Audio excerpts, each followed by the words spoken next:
we tested them the same way we tested those who owned that garden. Who's Allah referring to? We tested them. بَلَوْنَاهُمْ. He's speaking about Quraysh, who were blessed immensely, who were showered with Allah Azza wa Jall's generosity. When Allah Azza wa Jalla blessed them so immensely, instead of being thankful and grateful, what do? They were ungrateful to Allah Azza wa Jalla. The blessing that Allah sent them was Prophet Muhammad sallallahu alayhi wa sallam. We've all memorized Surah Quraysh, صح? لإيلاف قريش إيلافهم رحلة الشتاء والصيف. They would have troubles in the winters and likewise in the summers making money, right? Their caravans would leave Mecca, go all the way to Sham, where Syria is today. Allah said, فَلْيَعْبُدُوا رَبَّ هَذَا الْبَيْتِ. He told them to establish Tawheed, to worship Allah Azza wa Jal accordingly, the Lord of the Kaaba. الَّذِي أَطْعَمَهُمْ مِنْ جُوعٍ وَآمَنَهُمْ مِنْ خَوْفٍ. He who provided them with such abundant sustenance, and He gave them security. Just to be able to go to sleep, my brothers and sisters, knowing that there is a high chance that nothing is going to happen. This indeed is a huge blessing within itself. Huge blessing. Brothers, I've traveled, I've been to Yemen, right? We didn't have that security that many of us at this moment in time may have. Look at our brothers and sisters in Gaza. They torture them by striking our brothers and sisters, specifically at times when they go to sleep. This is actually torture. In prisons, my brothers and my sisters, one of the methods of torturing the inmates is, this is like in high security prisons, right? And these are stories that we used to hear. Every time you're about to fall asleep, they wake you up. Or they throw water at you. Or they lie you down. You want to go to sleep? There is a drop of water that would fall on your forehead. You might think that's not a big deal. A drop of water, tak. Couple of seconds later, tak. Couple of seconds later, tak. Till it ends up damaging your brain. And that keeps you awake. It's a way to torture you. So to have security, my brothers and sisters, is a huge blessing in Allah Azza wa Jalla. Huge blessing that we might take for granted. Right. الشاهد من الكلام. Allah sent the Prophet Muhammad sallallahu alayhi wa sallam to believe in which they disbelieved in. But they continued in their shirk and their kufr. The people of Quraysh. So Allah Azza wa Jalla is trying to get a message across to the people of Quraysh. إِنَّا بَلَوْنَاهُمْ كَمَا بَلَوْنَا. In fact, this is a huge message for us. We tested the people of Quraysh the same way we tested those who possessed that garden, that provided the owners with such blessings. إِذْ أَقْسَمُوا لَيَصْرِمُنَّهَا مُصْبِحِينَ. They took an oath from eating from this garden. That the next morning, before sunrise, they would now head towards this garden and they would harvest and take the crops and its fruits. We're going to keep it for ourselves. We have a lot of children now. We need it for ourselves. Our father was too dumb for giving the needy from this garden that he possessed. Why would he do something like that? Right? So Allah Azza wa Jalla sent this affliction while they were still sleeping. فَأَصْبَحَتْ كَالصَّرِيمِ. It became like the dark patches of the night. فَتَنَادَوْا مُصْبِحِينَ أَنِ اغْدُوا عَلَى حَرْثِكُمْ إِن كُنتُمْ ماشي؟ So when they woke up in the morning, they called one another, let's go. And they thought that Allah subhanahu wa ta'ala wasn't aware of their plans. And that they had the capability, right, the strength to go and carry out their plans. What's the ayah after that? فانطلقوا وهم يتخافتون ألا يدخلنها اليوم عليكم مسكين. So they got off. But they were whispering to one another that today no one is going to eat from our garden.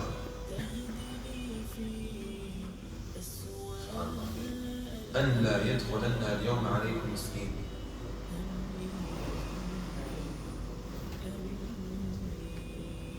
As they walked, my brothers and my sisters, they thought that they were lost. They said, "Inna ladallun." But they weren't lost. What did we mention earlier? When Allah sent this affliction, this garden became like what? Became like the dark patches of night. We see images online, my brothers and sisters. The airstrikes, the damage that it has done to the homes of our brothers and sisters in Pakistan. It's ashes.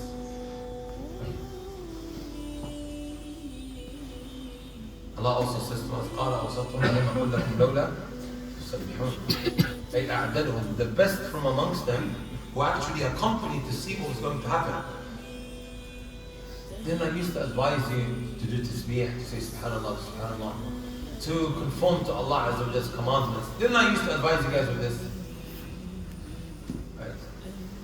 Allah Azza wa Jalla tells us that they began to what? يَتَلَاوَمُونَ. They began to argue amongst themselves. Each one criticizes the other. A bit like when you find yourself in the courtroom, huh? Every man for himself. Everyone's trying to get a plea deal and ready to throw the other under the bus. Each one is now blaming the other. And then they turn towards one another. Eventually they said, Inna ila rabbina raghibun. When they smoked coffee and they realized what had actually happened, they said that they indeed were wrongdoers. By the way, we're in South London, South? The South London? Huh? Southwest? Close. I thought it was in the Southeast. Southwest.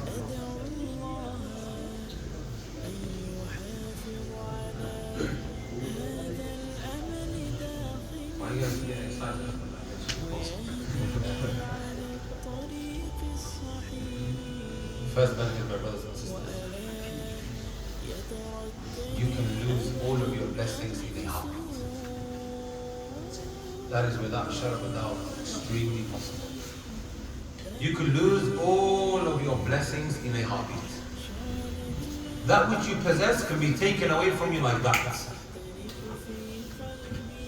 Isn't this exactly what happened to them? They thought they could deceive Allah Azza wa Jalla by not doing the right thing. They eventually ended up losing everything.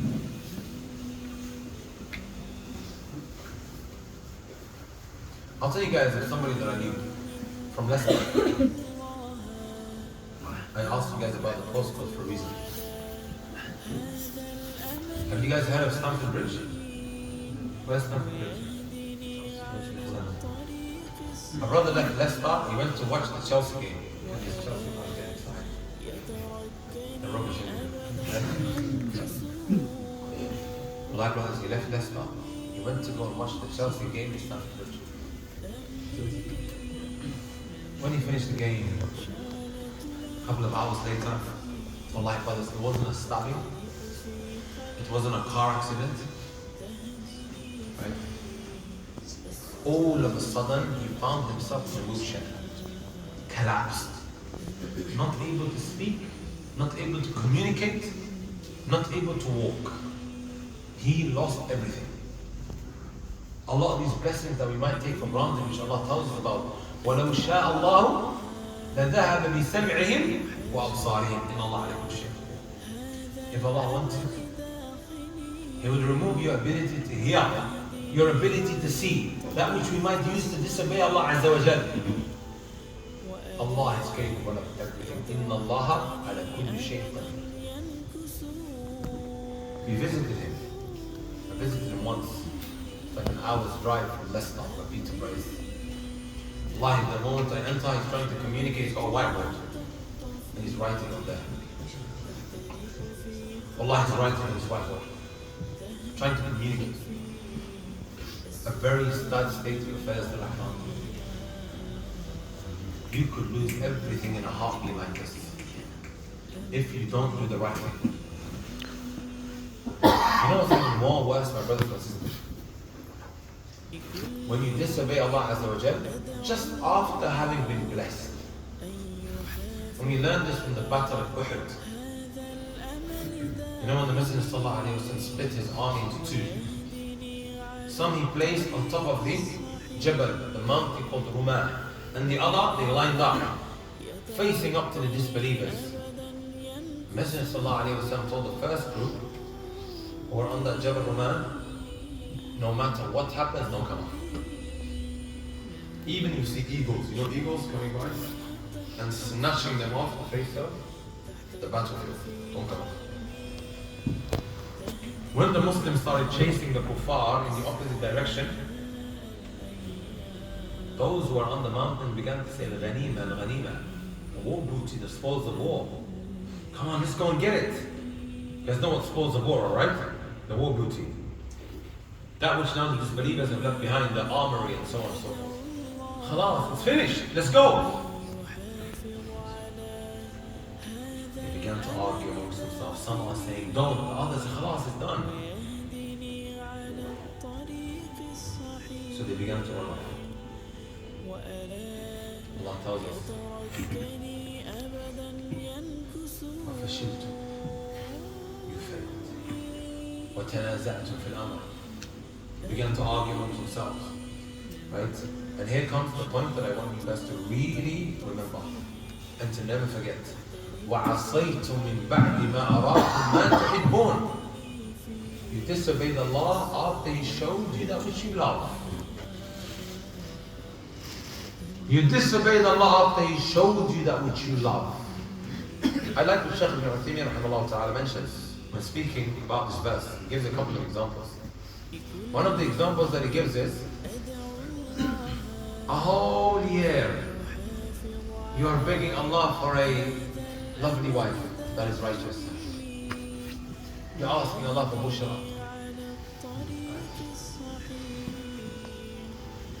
ماذا يحصل? The day you get married, you disobey. Instead of being thankful to Allah Azza wa Jalla. By the way, the sisters listening? Huh? We got sisters. Careful. Huh? Careful. Our uncle said be very careful. No, I wasn't going to say anything about sisters anyway. They are a very important part of our community. They are our bedrock. They are our backbone. And I mean it, uncle. I'm not just saying this just because they're listening now. I wouldn't be here if it wasn't for my wife. May Allah Azza wa Jalla bless her. Ba'd Allah, of course, yeah. She gave me the visa to leave. Yeah. She's a bayar. I'm here. Going from one message to another. Allah yahfadha. May Allah Azza wa Jalla. Make sure you cut that part off, send it to me and send it to her, okay? She'll love it. Wallahi, love it. No, I'm being serious. Send me the 1 minute clip. Please cut it out.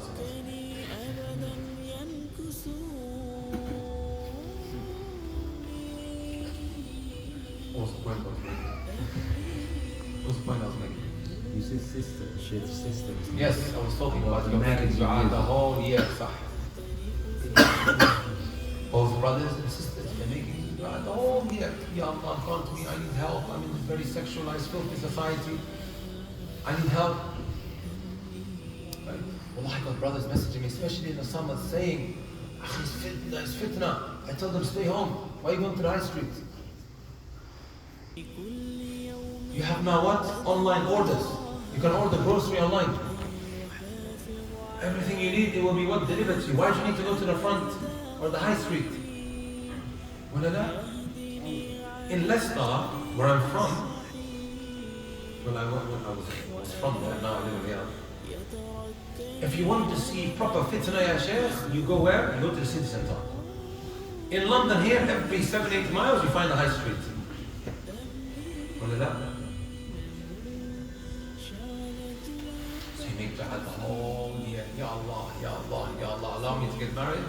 The day you get married, the happiest day of the year, my brothers and my sisters, what do we do? Ahsant, ya uncle. Blast the music. Intermingle. Right? Miss the salah, you say, oh Allah, I'll just pray tomorrow, man. It's the happiest days of my life. Instead of being thankful to Allah Azza wa Jalla, وَعَصَيْتُ مِنْ بَعْدِ مَا أَرَاكُمْ مَا تُحِبُّونَ, you disobeyed Allah after He showed you that which you love. This is worse than when we just disobey Allah Azza wa Jalla. Oh, you're making dua the whole year, Ya Allah, grant me wonderful grace. The day I pick up my certificate, we go to the party. Or we go to the club. وَلَا يَجْمَعَ. And then you expect your life to go wonderful. And you wonder why you go through troubles in your marriage. Continuously Allah is blessing you, but we want to disobey Allah Azza wa Jalla.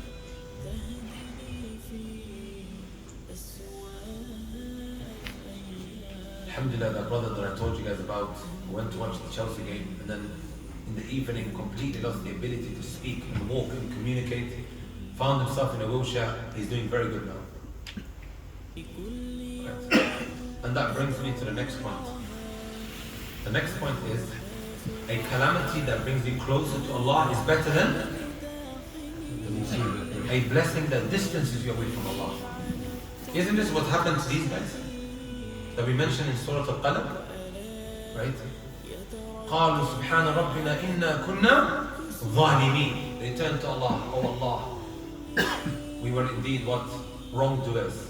عسى ربنا أن يبدلنا خيرا منها إنا إلى ربنا راغبون. Now we are going to turn back to Allah Azza wa Jalla. Let's return back to Allah Azza wa Jalla after this calamity that destroyed this garden, which will generate money for them, or will generate sustenance for them. They came back to Allah. This statement was actually mentioned by Ibn Taymiyyah. Passed away in the year 728, not Ibn Taymiyyah. He's still alive. A calamity that brings you closer to Allah is better than a blessing that distances you away from Allah. Let me ask you one question. When you go through hardships and difficulties and calamities come your way, is it because Allah loves you, or is it because of your sins? Because there are a number of verses in the hadith. Like there's a verse when Allah says, وَمَا أَصَابَكُم مِّن مُّصِيبَةٍ فَبِمَا كَسَبَتْ أَيْدِيكُم. Never are you struck with a calamity except it is due to what you have earned with your own hands. And then we also have a hadith, إِنَّ اللَّهَ إِذَا أَحَبَّ شَخْصًا ابْتَلَاهُ. If Allah loves an individual, He tests it. Which one is it? Now you're walking outside, and then you have an iPhone, right? And then the iPhone drops, and you smash your screen. Whose fault is it? Some might start blaming the barbers. It's the barber's fault. The hair fell on top of the screen, it made it slippery, and then my hand fell and then dropped. So is it because of my sins, or is it because Allah loves me? Or when I go through troubles now and hardships, which one is it? Who can tell me? Allah loves you. Yes. He said Allah loves you. Who else? Oh, it depends. Sheikh said yeah. It depends. Any other answer?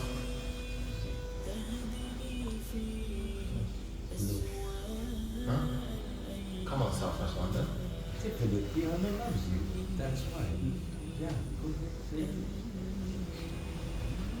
Both. He said is it both? What do you guys think? It's both, man. Huh? Both. It's both. There are a number of explanations that the ulama might give. This one's a very, very common question. And depending on how you look at it, this can impact what happens thereafter. And here Allah is saying, whenever you go through a calamity, it's because of what you've done with your own hands. In another hadith we are told, إِنَّ اللَّهَ إِذَا حَبَّ شَخْصٍ ابْتَلَاهُ, if Allah loves an individual, He tests him. Also another hadith we are told, أَشَدُّ النَّاسِ بَلَاءً الْأَنْبِيَاءِ, the most severely tested people are the Anbiya, the prophets. Those that are like them and those that are like them. One of the best explanations that I came across, my brothers and my sisters, is that you cannot say with certainty is this or that. Because from the matters of the unseen. So why Allah has chosen this for you, right? So what do? You put yourself in a win-win situation. What's this win-win situation? You raise the possibility that it was because of a sin.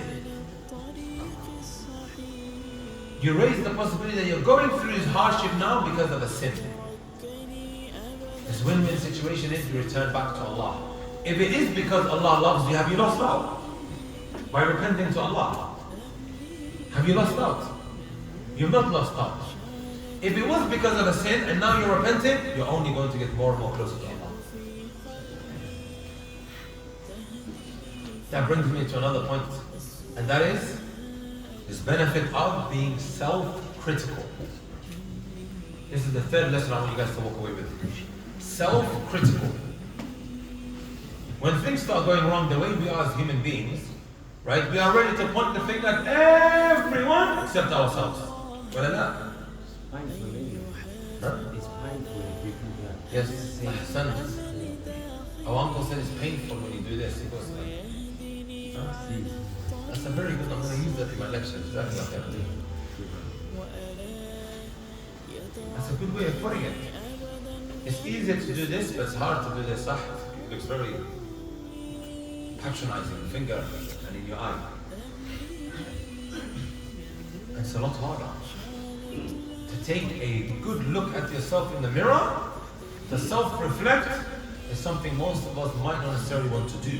That's what Allah said, يَا الَّذِينَ آمَنُوا اتَّقُوا اللَّهَ وَلْتَنظُرْ نَفْسٌ مَا قَدَّمَتْ لِغَدٍ. Take a good look at yourself and see what you put forward for tomorrow. حَاسِبُوا أَنفُسَكُمْ قَبْلَ أَن تُحَاسِبُوا. Hold yourself to account before you're held to account. This issue of being self-critical, my brother, if you don't take anything away other than this, then it's enough. When things start going wrong, to take a good look at yourself. Maybe I'm going through this because of something that I've done. And this is what we learn from the righteous predecessor Muhammad ibn Sirin, who was a student of Abu Hurairah radiallahu ta'ala. For my brothers and my sisters, accumulated a lot of debt. He accumulated a lot of debt. And he was thrown into prison subsequently. How long do we have, Wali? Huh? Wrapping up basically. Please check how long it takes to get to Crawley. And then let me know. Are you going to Wally? Are you going to Macross? Yeah, so I have to go to Crawley. And then we have to go to Macross down there. That was on What is just here? I know. Promise, pay attention. Muhammad ibn Sirin accumulated a lot of debt. When he was thrown into prison, my brothers and my sisters, when he was thrown into prison, they asked him, you know what he said? عيرت رجلا بالفقر قبل 30 سنة. 30 years ago, I degraded someone because he was struck with poverty. فَابْتُلِيتُ بِهِ, and now I've been tested. Wallahi, he said this. 30 years ago, remember, you know, sometimes we see people that are poor and then we degrade them. Stop lying. Or we put them down and then we end up what? Being afflicted by it. How you treat the people, you could what? End up happening to you. I'll tell you guys something personal. Many years ago when I was driving, wallahi brothers, I hit someone.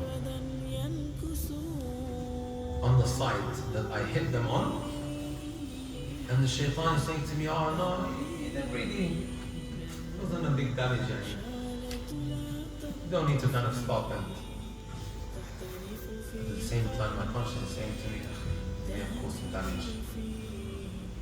Wallahi brothers, 1 week later, the exact same thing happened to my car on the exact same side of the car.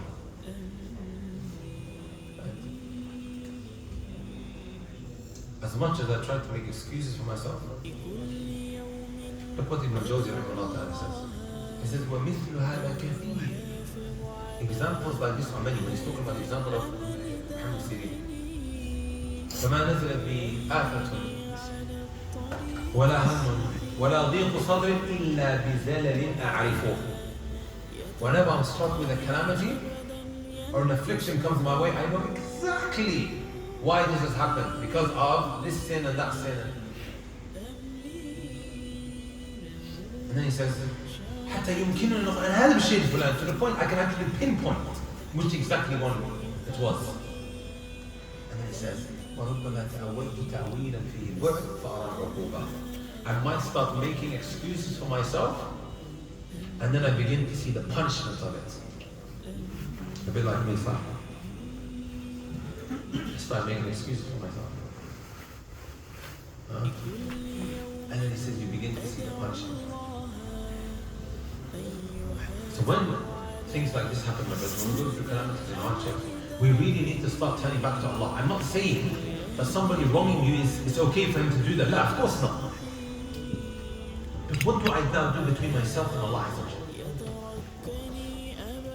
What is it that I do between myself and Allah Azza wa Jalla? I have to take a good look at myself in the mirror and not be like those that are mentioned in Surah Al-Qalam, who began to criticize one another. Everyone's trying to what? Place the blame of responsibility on others. It was your fault.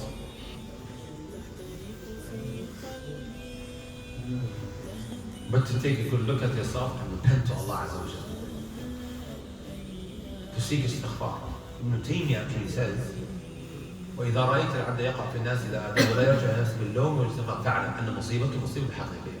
When you see somebody retaliating after things have gone wrong, and he doesn't hold himself to account, then no, this person is really suffering. However, when he now returns back to Allah and says, astaghfirullah, astaghfirullah, astaghfirullah, Allah will turn that calamity into a blessing. He will turn that calamity into a blessing. He promises with me. The last two benefits I'm going to mention, inshallah ta'ala, I'll leave you guys with those 5.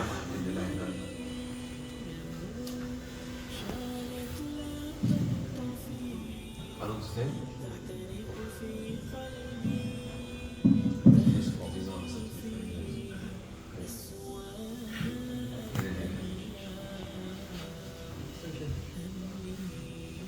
Yeah, last benefit. Is that alright, Walid? My brothers, they came out on a Sunday afternoon, ya Sheikh. They looked tired and they stayed here. Let me give you guys the last benefit. We was tired before you come. After you was sick, now we're fresh. Allahu Akbar. Last one, brothers and sisters, that which relates to parents and also children. And this is everybody here, because every single one of us wants to get married. Sahih? If you're not married. Okay? And my uncle said second wife. I never said that. He said that. Father's saying third divorce. He's already got 2 ICUs. Allahu Akbar.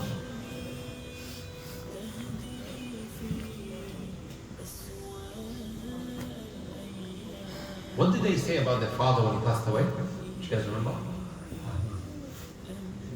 Our fathers كان أبونا أحمق. Our father was dumb. Who had egg on their face right then? Them. Sahih? What led to this? I put it down to the father not educating them. Would they have said that if they knew the benefits of feeding the poor? They wouldn't have said that. Absolutely not. What does that show you? That if you don't educate your children, They might curse you after you leave this world. This is now the fourth benefit. If you don't educate your children, they may curse you the moment you depart from this world. Are you brothers and sisters with me? And I've seen it happen multiple times. A father who's left behind millions. I get messages sometimes in order to distribute inheritance and to calculate it. Wallahi al-Azim. The kids who have now been left with millions, they have fire and murder and blood in their eyes. He wants to take the right of his own sister or his own brother. تصدقون? They have enough money that has been left behind for them that will be enough for the next two generations, his children and the next children. But he wants to get that. And he even starts speaking bad about his own father, that he didn't do enough to make things clear. Imagine that. I know some of our fathers, they work so hard to put us in a very good position. They will leave in the morning, they come back in the night. This is wonderful, and we appreciate them for that. But at the expense of us not advising them accordingly and teaching them the Islamic values that is going to save them thereafter.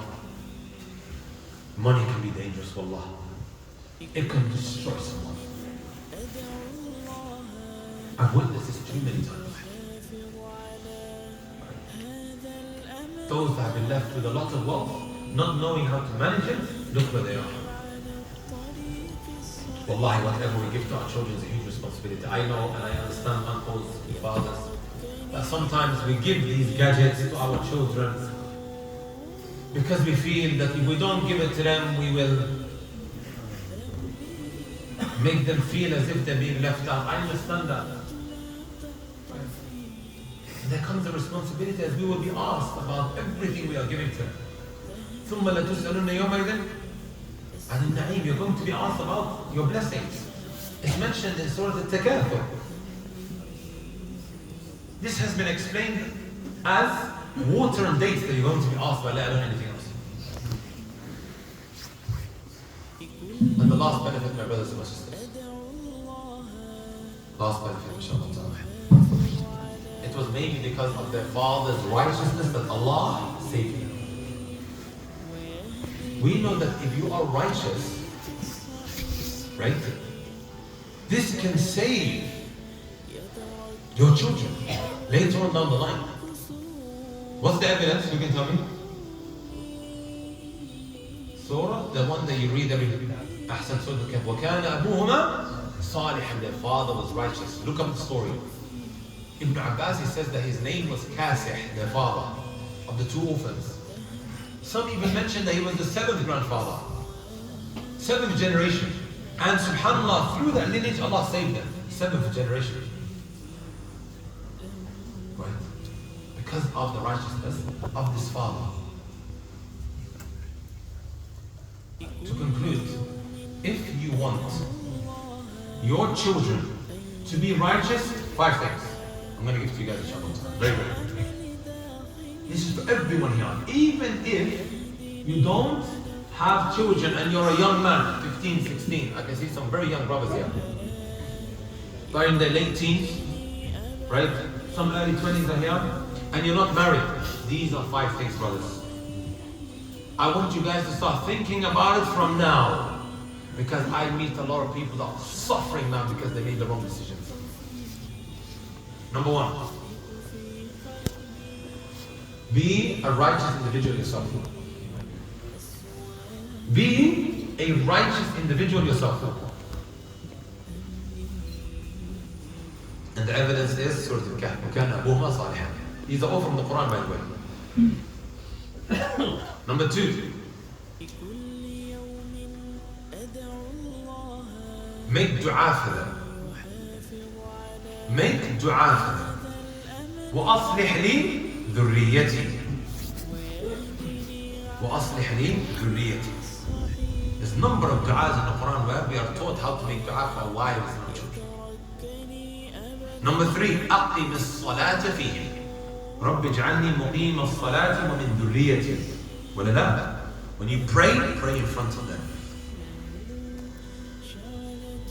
You know when we finish Dhuhr prayer, to pray Sunnah, is it better to pray in the masjid or in the house? صلاة المرء في بيته أو أفضل صلاة المرء في بيته المكتوبة.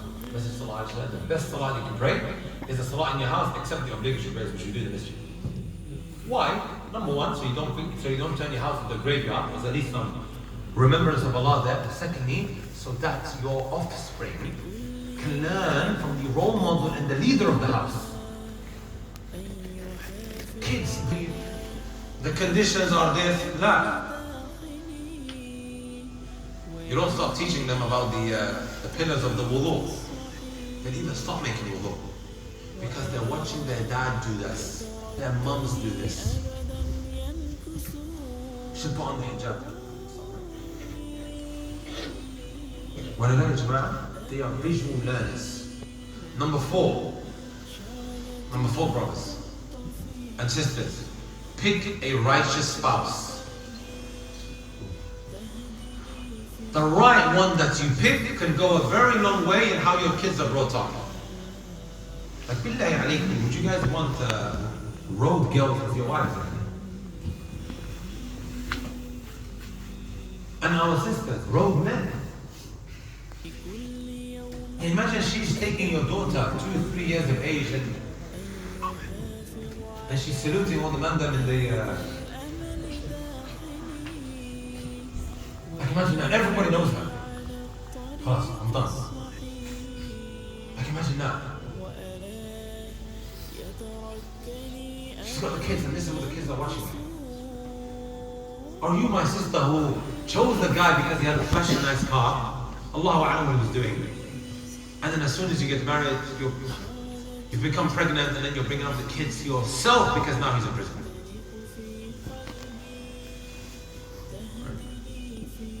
Last one, my brothers and my sisters, do ruqya on them. Constantly read Quran on them. وَإِنِّي أُعِيدُهَا بِكَ وَذُرِّيَّتَهَا مِنَ الشَّيْطَانِ الرَّجِيمِ. Imran. Who's Imran? There's a whole chapter named after him called Al Imran. The 3rd chapter in the Quran. He had a wife called Hamna bint Faqud. And Allah gave them Maryam. Right? Who gave birth to Isa. And they also had another daughter called Isha'. Who married Zakaria, who then gave birth to Yahya.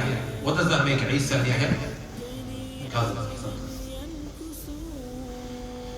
They would do ruqya on her from a very young age. They read the Quran on her, my brothers and sisters. Sometimes we only think that you read the Quran on someone that has a jinn. Sahih? Sometimes the child comes home, he doesn't have any Islamic education. The atheist got hold of him, he comes home, and he's got a lot of questions that he's asking. The mom and the dad, they called me, oh, my son needs ruqya. No, he doesn't need ruqya. I think he's got jinn. No, he just simply doesn't know. That's why he's asking these questions. But we do ruqya all the time. Sometimes when you say to someone, okay, can I read the Quran? And he gets angry. Does that mean I got jinn, brother? It's Quran. Wallahi, somebody said to me, Abu Taymiyyah, I want to read the Quran in your life. I'm not going to ask if you want to read, no problem. So constantly read the Quran. These are 5 benefits, my brothers and my sisters. Under the 5th point, I will stop there inshallah ta'ala because we have to quickly drive to Crawley.